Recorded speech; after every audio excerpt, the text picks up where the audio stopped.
fiafiko mihitsy raha toka manao io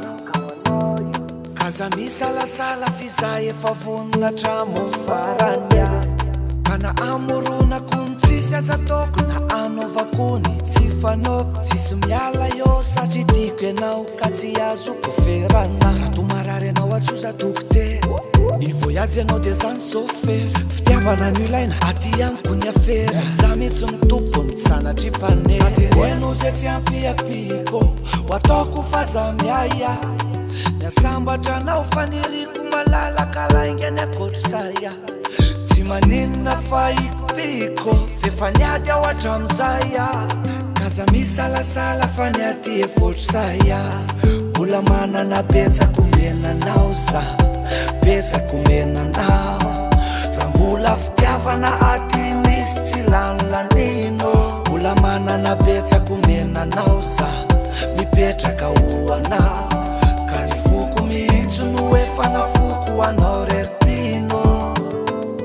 fanamorana sarotro aza tsitsitsy resaka matotra za tsy mitsatso fefa lalina loatra mifakanenaya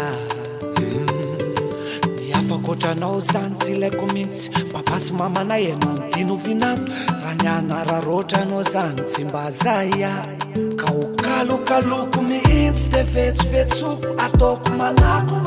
vizaho efa elanakafe kroesy andre raha ohatra ianao ka hoe mpanakanto ho alefako manako ako